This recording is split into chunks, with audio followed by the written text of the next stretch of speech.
Hai Sobat Bicara, balik lagi bersama Vira di sini, tentunya di podcast Sabi. Sahabat Bicara, semua kita bahas di sini. Sahabat Bicara udah mulai kehabisan outfitnya, mau pakai apa? Jangan khawatir karena ada Distro Ganjar. Apa itu Distro Ganjar? Menjual berbagai macam katalog, tentunya pakaian-pakaian kekinian. Seperti di samping Vira ini ada jaket berwarna hijau dengan tekstur kulitnya ya, ada leathernya, topi, kaos semua ada. Bisa sahabat Bicara tentunya kunjungi di website www.distroganjar.com. Dan hari ini pembicaraan mengenai podcast Habi sudah kedatangan narasumber. Selamat datang Ibu Hazizah.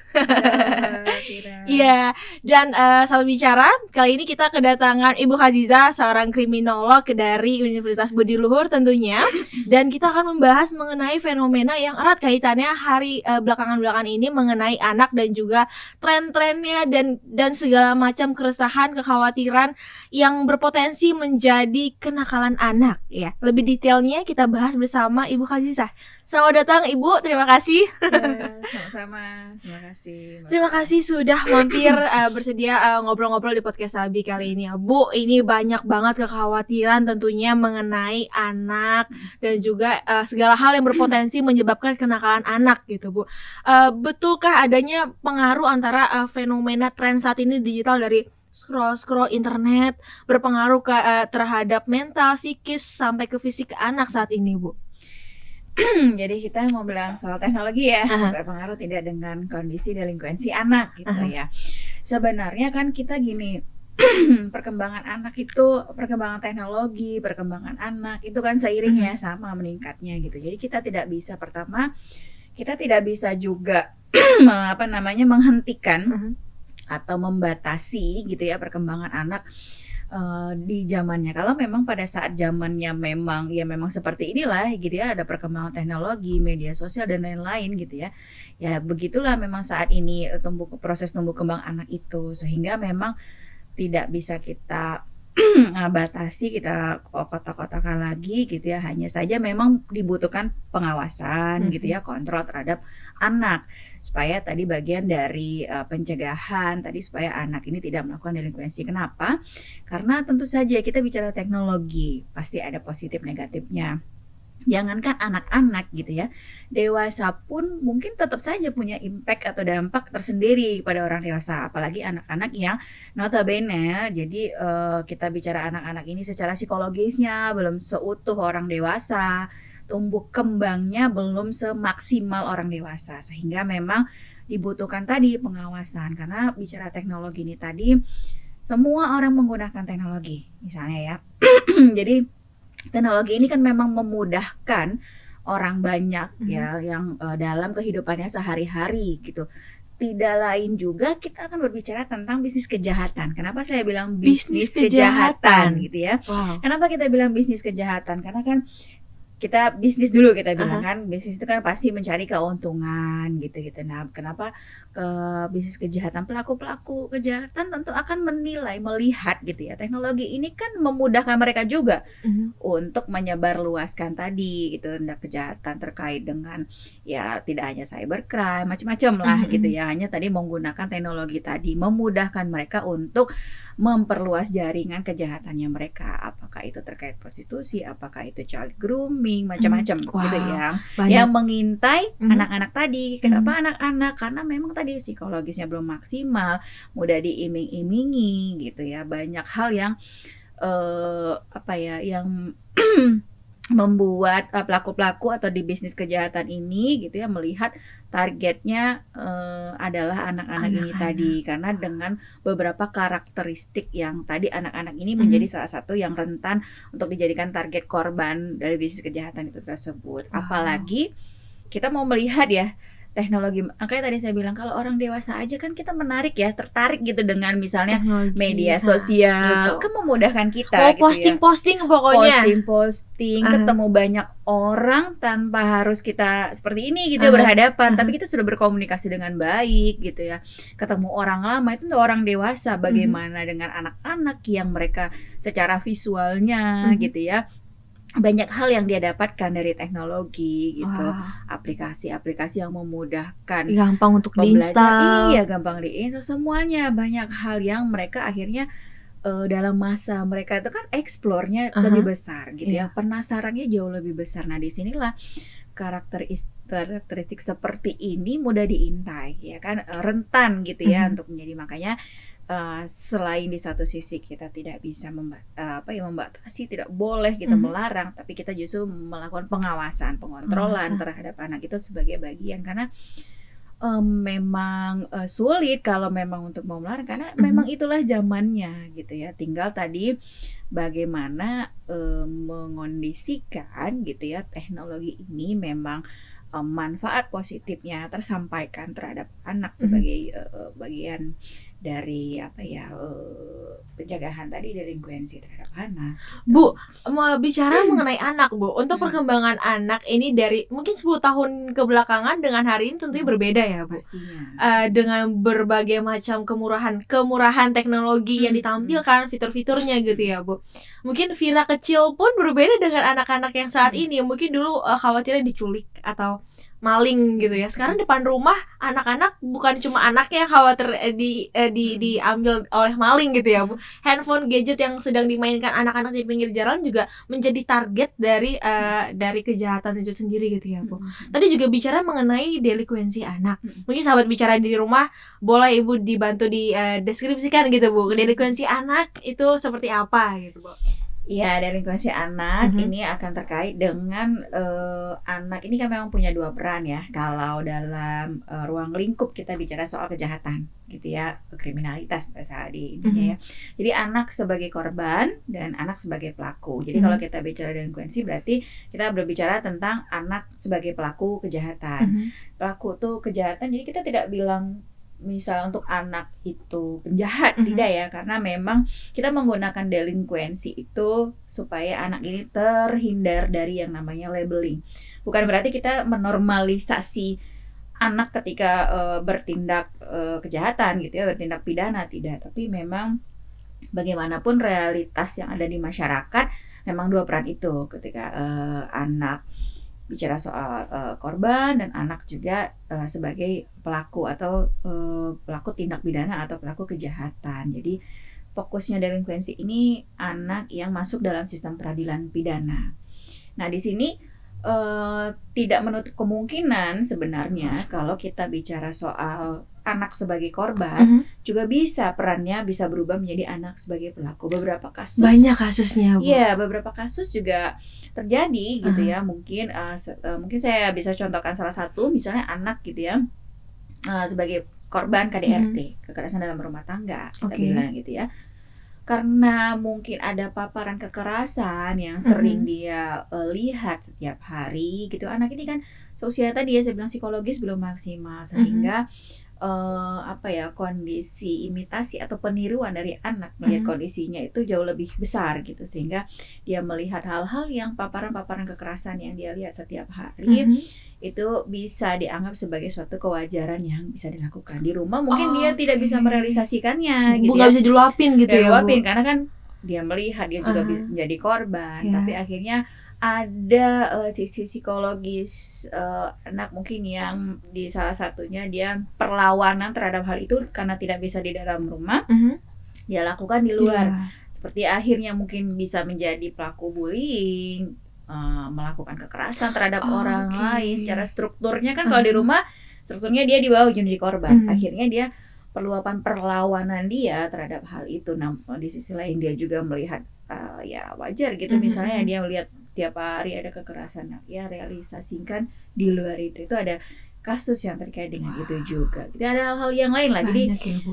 jadi ini juga tadi, kita bicara delinkuensi ini, kita juga tidak bisa me-labeling anak Mhm. tadi. Di sisi lain kita tidak menormalisasi tindakannya, tapi kita juga tidak boleh ya kan me-labeling, karena kita bicara soal anak meskipun dia masuk Mhm. bicara soal tindakan delinkuensi, tapi kita kan tidak berpikir anak itu punya masa depan yang penerus ya, ke saat ini mungkin kita kedepannya kan mereka lah nanti yang menjalankan siklus pemerintahan, Iya, membangun betul, ada negara gitu gitu ya. ya Bu. Jadi bagaimanapun tetap punya apa ya kesempatan gitu ya kita untuk memperbaiki ya, anak-anak yang mungkin yang tadi perannya sebagai korban sudah masuk delinkuensi tadi agar tidak di-labeling, karena bagaimanapun mereka punya kesempatan untuk memperbaiki hal-hal yang sudah mereka lakukan. Ini terkait dengan labeling anak sebagai korban atau anak sebagai pelaku ya Bu. Namun di banyak kasus Vira itu juga menemukan banyak berita-berita yang memang menjadikan anak sebagai korban, sebagaimana perempuan menjadi korban. Tapi framing dari headline berita poster yang selalu ditampilkan adalah perempuannya. Kalau misalkan perempuan menjadi korban dari pelecehan, atau kalau dalam hal ini anak-anaknya yang menjadi poster gitu Bu. Jadi seolah-olah yang dimunculkan adalah si anaknya ini. Mengapa sih Bu? Apakah itu hal yang benar atau harusnya gimana Bu? Nah, iya. Jadi kalau kan sebenarnya gini ya, apakah itu media, apakah itu jadi pola pikir mindsetnya kita ini ya masyarakat kan melihat. Jadi kalau misalnya mungkin saya mau mengambil contoh di media gitu ya, nilai berita apa yang dipublikasikan itu kan ada nilai beritanya gitu. Nah, nilai berita terkait dengan perempuan dalam tindak kejahatan, tindak pidana, dan anak dalam tindak pidana, tindak kejahatan itu menjadi nilai berita yang cukup tinggi. Wow. Jadi kita coba samakan ya, misalnya saya sebagai pembaca, saya sebagai pendengar, begitu juga dengan Mbak Vira, siapapun kan kita masyarakat si umum sipil yang melihat ketika kita ingin mencari sebuah berita gitu ya. Ketika kita ingin mengakses atau apalah informasi apapun, kita bicara tentang misalnya kriminalitas gitu ya, kejahatan. Kita mulai dari gender tadi, laki-laki, perempuan, ataupun itu anak. Apa yang membuat ketertarikan kita dalam mengakses informasi di antara ketiga hal ini gitu ya, terkait dengan kejahatan.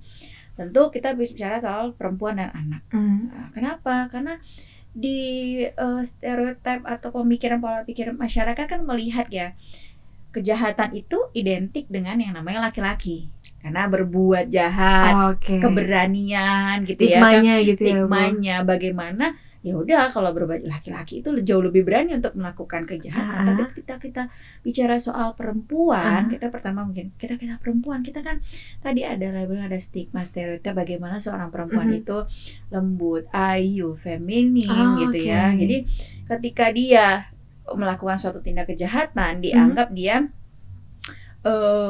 melawan pola pikir atau paradigma yang ada di masyarakat gitu, stereotipnya. Wah, yang harusnya kan kok bisa berbuat itu perempuan, misalnya kalau berita-berita istri, seorang istri memutilasi suaminya gitu kan, ada bahasa-bahasa mungkin wah sadis, kejam dan lain-lain gitu. Nah, ini tadi yang akhirnya kan melihat oh iya, masyarakat kan melihat ini nilai beritanya menarik gitu ya, yang ingin diakses orang-orang, makanya mungkin framingnya ke arah ya memang itu punya nilai yang bertinggi, nilai yang tinggi. Ketertarikan masyarakat terhadap itu lebih tinggi karena dia melawan stigma tadi. Samalah seperti anak juga gitu, yang anak yang seharusnya di masanya bermain, belajar, tapi kenapa nih kok bisa setega dan sesadis sekejam itu melakukan suatu tindak pidana gitu ya. Jadi ada rasa di pola pikir masyarakat, di stigma masyarakat, ada rasa penasaran, ingin mengakses tadi ya. Lebih engagement yang besar gitu kalau kata anak sekarang Bu. Jadi itu ya. Jadi sehingga ketika memframing itu jauh akan dicari-cari orang nih seperti apa, rasa penasarannya masyarakat lebih tinggi. Bu, dari tadi kita ngomongin tentang anak berkaitan dengan hukum ya Bu. Siapa saja sih Bu yang termasuk ke dalam golongan anak berkaitan dengan hukum gitu Bu? Apakah anak-anak ini umur 7 tahun, apakah remaja juga termasuk ke dalam bagian dari anak berkaitan dengan hukum gitu Bu, terkait dengan berita yang beredar saat ini banyak Bu? Kalau kita bicara anak dalam hukum itu ya, saya mau ambil dulu kita kategorisasikan aja secara undang-undang aja ya, berarti batas maksimumnya 18 tahun kecuali dia sudah menikah gitu ya. Nah, apa nih saya mau ngambil dia sebenarnya 3 peran gitu ya kalau mau anak berhadapan dengan hukum. Jadi si anak ini sebagai korban kejahatan, sebagai pelaku kejahatan, dan sebenarnya sebagai saksi pun juga. Karena ada banyak juga ya kasus-kasus gitu ya, yang anak juga sebagai saksi gitu dari kasus tindak kejahatan. Apakah itu nanti di antara ketiga peran ini mereka bertukar? Tadi kan tergantung dari beberapa kasus-kasus yang dialami oleh anak-anak. Tapi Iya. Ini hukum. saat berita yang sekarang lagi beredar saat ini tentang berita Mario Dandi juga termasuk banyak gitu ya Bu kaitannya, berarti memerankan banyak anak yang memerankan dari yang sudah Ibu jelaskan tadi. Terus juga kasus-kasus tentang revenge porn Bu, seperti ada dilansir dari suara.com, kasus revenge porn di Pandeglang juga di mana korban dipaksa bunuh diri gitu Bu. Ini revenge porn merupakan kejahatan balas dendam, menyebarkan aib gitu ya Bu, dan juga ini melibatkan anak-anak gitu Bu. Ini suatu fenomena anak kejahatan yang baru juga Bu ditemukan. Iya, jadi ini ada fenomena juga ya gitu ya, meskipun ya ada beberapa mungkin penelitian terkait dengan ini. Nah, kita kan melihat proses tumbuh kembang anak tuh tadi ya, sampai usia 18 tahun ya, kondisi perubahan anak ke remaja gitu ya.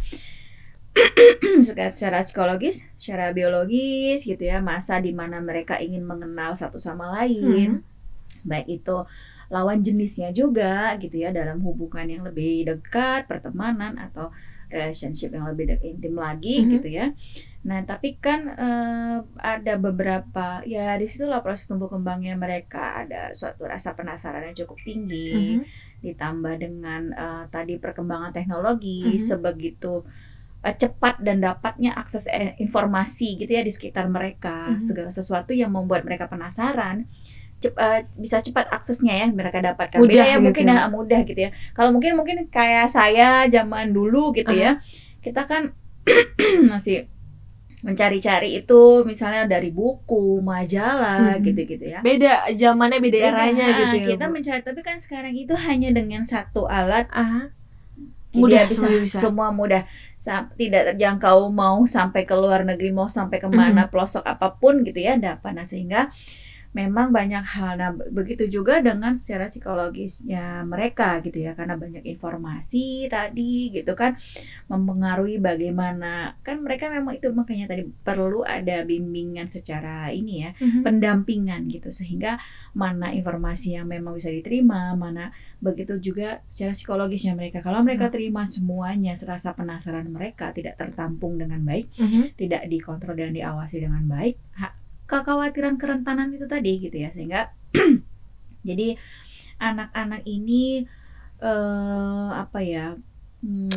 butuh pengarahan tertentu gitu. Bu, kita bicara mengenai tadi kejahatan, tentang pelaku, korban, tentunya juga reaksi masyarakatnya Bu. Bagaimana reaksi masyarakat terhadap anak juga dengan delinkuensi anak, dengan berita-berita kenakalan anak di luar sana? Apakah anak masih dikucilkan? Pun kalau iya, seharusnya masyarakat menanggapi berita-berita yang beredar. Nauzubillah misalkan hal berita tersebut terjadi di sekitar kita gitu Bu. Bagaimana kita harus bersikap terhadap si anak ini, maupun anaknya pelakunya, mau si anak ini korban, masyarakat harus seperti apa Bu? Itu ya sebenarnya memang begini, waktu saya lupa ya kasus apa ya, jadi sempat ramai banyak lah ya kasus-kasus terkait anak delinkuensi. Saya pikir dengan adanya teknologi ini berkembang, memang akses tuh begitu cepat sampai gitu ya, tidak hanya untuk anak-anak tapi orang dewasa. Saya melihat sebenarnya masyarakat secara dewasa pun sekarang sudah lebih bijak mungkin ya gitu ya, terhadap labeling terhadap anak. Jadi memang yang harus kita tekankan sekarang, di satu sisi memang ada seorang anak yang dia melakukan tindak kejahatan. Kan tidak hanya secara hukum, secara normanya juga kita pasti orang-orang bukan menghakimi ya, pasti masyarakat atau yang lainnya akan melihat ya orang yang melakukan tindakan kejahatan, tindak pidana yang memang harus menjalani tanggung jawabnya. Ibaratnya ya masuk sistem peradilan pidana, resiko dihukum gitu ya bahasa awamnya ini gitu ya. Namun di sisi lain kan kita sudah memang punya undang-undang perlindungan anak, di mana secara maknanya kita bicara soal undang-undang perlindungan anak, tidak dipungkiri anak itu kondisi realitasnya kan memang ada anak yang melakukan tindak kejahatan, tindak pidana. Namun saya selalu berpendapat ya. Jadi kalau bagaimanapun ketika mereka anak ini tadi melakukan suatu tindak pidana tidak serta-merta sebenarnya murni kejahatan mereka. Jadi kadang mereka secara psikologis tadi pertanggungjawabannya berbeda ya dengan masyarakat secara dewasanya. Dewasa itu sudah melihat tadi baik buruknya, tapi anak ini memang dia terbentuknya ini kita tidak tahu ya backgroundnya anak masing-masing. Dia proses tumbuh kembangnya di keluarga yang seperti apa, di lingkungan seperti apa, sehingga bagaimana tiba-tiba kita pun misalnya ya, kita pun ketika memang ditempatkan pada saat masih kecil gitu, ditempatkan di lingkungan mungkin yang terpapar kekerasan, punya background keluarga yang mungkin tidak seharmonis orang lain, apakah kita juga bisa mampu bertahan dengan bisa berbuat dengan baik keadaan gitu seperti ya? itu gitu ya, Bu? Jadi memang itulah tadi, karena kan proses tumbuh kembang anak itu mereka membutuhkan pendampingan tadi. Tapi kalau ternyata pendampingannya tidak ada, tidak sempurna, tidak kurang seperti yang lain gitu. Nah itu kenyataan ada di luar sana gitu, sehingga memang bukan tadi salah satunya bukan menormalisasi anak yang melakukan tindak kejahatan, tidak, tapi memang masyarakat juga bisa melihat ketika anak melakukan suatu tindak kejahatan sebabnya gitu, dan bagaimana ketika nanti anak ini bisa kembali lagi gitu ya ke masyarakat secara dia sudah dewasa, tidak lagi mengulang perbuatannya, bahkan justru bisa menjalankan norma di masyarakat dengan baik sebenarnya gitu. Tapi kalau saya lihat sih sebenarnya sudah mulai terbuka lah ya dengan akses ini, sehingga labeling terhadap anak mungkin tadi yang sudah masuk sistem peradilan pidana gitu ya sudah bisa diminimalisir. Gitu. Jadi ketika pun anak berhadapan dengan hukumnya juga proses sudah selesai, kembali diterima ke masyarakat, jangan dikesampingkan, jangan diremehkan gitu ya, Bu. Justru peran masyarakat dibutuhkan untuk sama-sama mendukung. Karena nanti akhirnya kan begini ya, anak itu tadi saya pernah ke salah satu lapas gitu ya, anak perempuan, dia ada kasus pembunuhan, dia merasa mungkin dia dianggap persekongkolan kasus pembunuhan, dia bingung, nanti saya kalau mau keluar gimana ya diterima masyarakat kan, dia sudah takut, belum keluar, belum bebas, dia sudah takut nanti dicemooh orang masyarakat, misalnya gini ya, ada label-label, itu kan anak bandel, anak nakal, dulu dia pembunuh, apal dan segala macam, itu kan khawatir bagaimana dia tidak diterima masyarakat, akhirnya yang lebih rentan lagi pada saat itu dia kembali lagi malah ikut dalam kesalahan yang sama, iya, masuk ke dunia kejahatan yang kasus versi lain gitu ya, sehingga akhirnya ini tidak selesai gitu. Maka dibutuhkan tadi penerimaan dengan anak-anak yang meskipun mereka sudah menjalani masa hukuman mereka, pembinaan mereka di lapas, ketika mereka kembali ya kita menerima dengan bijak supaya mereka tidak kembali lagi atau bahkan berbuat yang lebih buruk. Jadi masyarakat bagaimana bisa menerima rebranding dari si anak ini setelah dia selesai dan juga menghadapi proses hukum dari kenakalannya tersebut ya. Masih sejalan dengan kita memperhatikan anak tentunya, di sini ada headline berita. Lewat 2 program ini, Ganjar bikin Jateng jadi provinsi pelopor ramah anak. Di Jawa Tengah tepatnya, sahabat bicara, Gubernur Jawa Tengah Ganjar Pranowo membawa Jawa Tengah menjadi provinsi pelopor anak melalui program Jo Kawin Bocah dan juga Jogo Konco. Capaian tersebut dianugerahkan oleh Kementerian Pemberdayaan Perempuan dan Pelindungan Anak Republik Indonesia pada tahun 2021 yang lalu. Karena Jawa Tengah berhasil mewujudkan 100% dari kabupaten kota layak anak. Melalui Jo Kawin Bocah, Ganjar juga berupaya mencegah pernikahan dini dan mendorong masyarakat menikah di usia yang matang. Dan juga sahabat bicara, tentunya Pak Ganjar menekankan pentingnya meningkatkan kesadaran masyarakat dalam mencegah perkawinan anak yang kerap menjadi penyebab stunting dan pendidikan rendah hingga ketidakstabilan rumah tangga. Jadi penting buat kita sahabat bicara mengawasi dan juga ikut dan berkontribusi dalam perkembangan anak gitu ya, Bu. Juga mengenai dengan delinkuensi anak, Ibu. Bagaimana harapan Ibu nih terhadap anak dan delinkuensi tentunya di Indonesia untuk saat ini dan masa yang akan datang, Bu? Ya. Jadi bicara soal anak nih panjang ya gitu ya. Karena bagaimanapun semua orang pasti pernah dalam proses itu ya. Semua orang Pernah menjadi anak. Pun saya saat ini belum punya anak, tapi saya punya sepupu yang seumurannya anak-anak Bu, 3-4 tahun tuh kayak main di YouTube tuh kayak, aduh aku mau nonton apa yang kamu tonton pokoknya gitu ya Bu. Karena banyak tontonan yang toksik gitu Bu, yang akhirnya dia joget-joget yang kebentur Benar, kepalanya. benar. Jadi anak ini kan, bahkan saya pun gitu ya, seorang ibu punya anak, dan tapi peran saya kan tetap seorang anak bagi ibu saya, Iya juga. bagi ayah saya gitu, Benar. bagi orang tua saya. Jadi semua kita ini adalah seorang anak gitu ya. PR-nya itu kan sebenarnya anak nih sekarang yang usia-usia sekarang, bagaimana mereka nanti meneruskan semua ini, meneruskan tidak hanya bicara soal negara, tapi keluarganya juga, diri dia sendiri gitu ya. Tentu saja pasti kita upayakan pasti yang positif-positif. Nah ini tadi yang kita akan melihat bicara soal pencegahan delinkuensi, bagaimana sebenarnya basic bagaimanapun itu asalnya dari rumah, gitu ya. Karena tuh rumah atau keluarga itu sebagai pembentuk norma pertama terhadap anak. Namun memang ada problematikanya gitu ya. Kalau kita bilang soal keluarga, kita tidak bisa kenyataannya gitu ya. Banyak juga kita bicara soal tiap rumah tangga punya persoalan sendiri-sendiri. Tiap anak juga kita tidak bisa menjamin 100% bahwa anak mendapatkan edukasi atau lingkungan yang baik juga dari rumah dan keluarga. Setiap rumah tangga pasti punya persoalan sendiri. Nah, sehingga ketika anak punya kekurangan dari kondisi di rumahnya, inilah dibutuhkan sebenarnya peran serta partisipasi masyarakat lingkungan sekitar. Jadi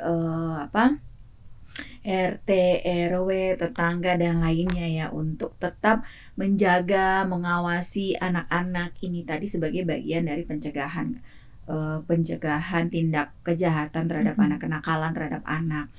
Kalau misalnya di rumah tadi mungkin ada kekurangan, minimal setidaknya lingkungan yang memberikan lingkungan yang baik, pengawasan yang terbaik juga.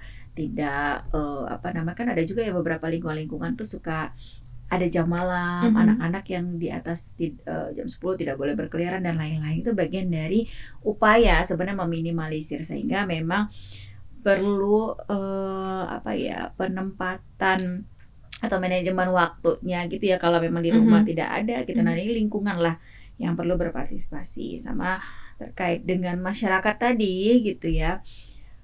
Bagaimanapun kita bicara anak, mau dia pernah dalam proses tumbuh kembangnya tadi masuk ke dalam kondisi sistem peradilan pidana gitu ya, kita tidak bisa juga menghakimi tadi ya, malah justru kita membuka diri untuk anak-anak, karena itu tadi apa yang mereka jalani sebelumnya tidak serta-merta sebenarnya tanggung jawab mereka penuh.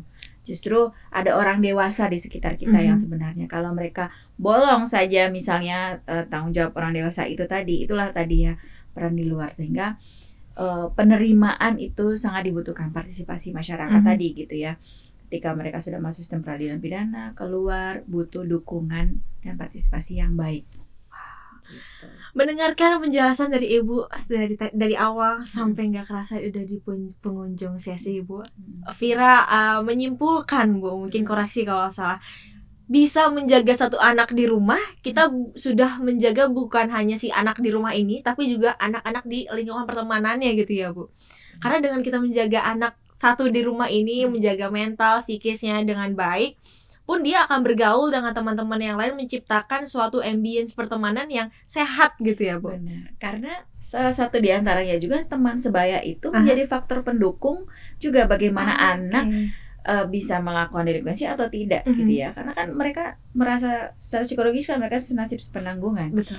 Ketika kamu menjaga satu anak di rumah dengan baik, dia berteman dengan lingkungannya, walaupun itu lingkungannya memang punya tadi yang bolong-bolong dari rumah tadi, minimal dia sudah merangkul teman-temannya dengan baik, atau teman-temannya bisa mencontohnya dengan baik, sehingga upaya positif bisa menyebar secara tidak langsung gitu. Wow. Ibu, terima kasih banyak atas waktunya hari ini Ibu Sama-sama. sudah berbagi insight dan banyak hal mengenai anak dan delinkuensi. Dan kepada sahabat bicara tentunya Vira kembali ingatkan untuk mendapatkan berbagai macam katalog terbaru dari Distro Ganjar dapatkan di www.distroganjar.com. Dan bisa juga kalian kunjungi e-commerce kita di Shopee dan juga di Tokopedia. Dan sahabat bicara untuk mendapatkan informasi update kapan podcast Sabi ini tayang bisa dapatkan di berbagai sosial media kita tentunya di Instagram, di Facebook, dan juga di Twitter. Sahabat bicara, pembicaraan kita mengenai tentang tentunya mengenai sahabat bicara di podcast ini tentang anak dan delinkuensi bersama Ibu Khazizah sudah berada di penghujung durasi nampaknya, tapi pembicara kita masih banyak sebenarnya yang mau Vira tanyain, Bu. Harusnya kita ada part 2 kali ini ya. Bu, terima kasih banyak. Ya, Such sama-sama. honor bisa ngobrol lagi sama Ibu Khazizah. Dan Vira tentunya pamit undur diri, Bu Zizah pamit undur diri. Sampai jumpa di episode selanjutnya. See ya.